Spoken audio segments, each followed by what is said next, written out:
दोस्तों आदाब, मैं कलीम ज़फ़र आरजे खबर से। आज मैं हरदोई लोकसभा के बारे में आपको डिटेल बताना चाहता हूं। मैंने हरदोई लोकसभा को बहुत बारीकी से कवरेज भी किया। उषा वर्मा चुनाव हार गई हैं, लगभग 27,000 वोटों से हारी हैं और जयप्रकाश रावत ने एक बार फिर इस भाजपा के ही टिकट पर दोबारा से यहाँ पर चुनाव जीता है।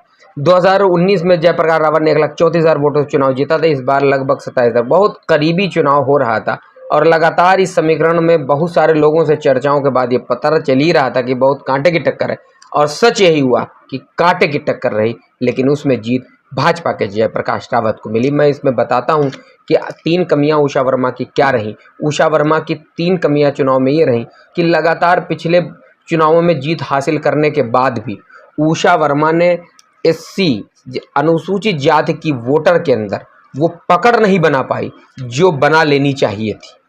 इस बार मैं जब फील्ड पर उतरा तो जयप्रकाश रावत से नाराज़गी ज़्यादा लोगों की थी। उसकी वजह ये थी कि मौजूदा सांसद थे और वो लोगों के पास नहीं पहुंचे, यही शिकायत लोगों की थी। लेकिन मुझे लग रहा था जिस तरह लोग बात करेंगे टक्कर कांटे की है।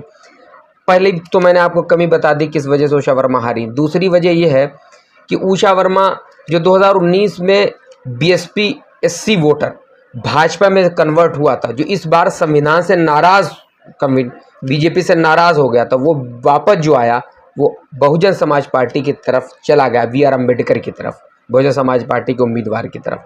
और वो 1,22,000 वोट जो बी आर अम्बेडकर ने प्राप्त किए, उन्हीं वोटों के चलते उन्हीं में से कहीं ना कहीं कमियां दिखाई दी और वो गठबंधन की तरफ नहीं है। अगर उषा वर्मा उस तरह से ज़मीन पे लगातार रहती और अपने कोर वोट को बचा कर रखती तो कहीं ना कहीं फ़ायदा होता, उषा वर्मा को यहाँ पे जीत मिल सकती। फिलहाल जयप्रकाश रावत चुनाव जीते हैं। जयप्रकाश रावत के चुनाव जीतने में उनकी टीम की बहुत बड़ी भूमिका है और दूसरी बात, मोदी जी के नाम पर जयप्रकाश रावत ये चुनाव जीते, ऐसा मुझे प्रतीत हो रहा है।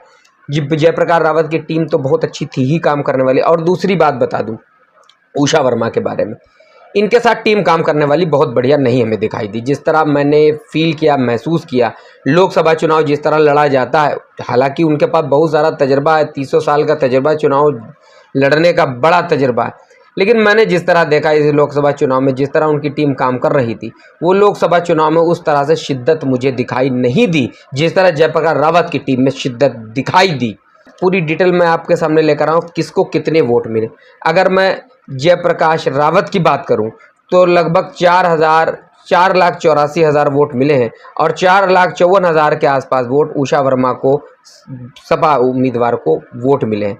भीमराव अम्बेडकर 1,22,000 कुछ वोट मिले और अन्य उम्मीदवार, बहुत सारे निर्दलीय उम्मीदवार थे जिनको थोड़े थोड़े वोट मिले। किसी को 5,000 वोट मिले, किसी को 4,000 वोट मिले, किसी को 2,000 वोट मिले।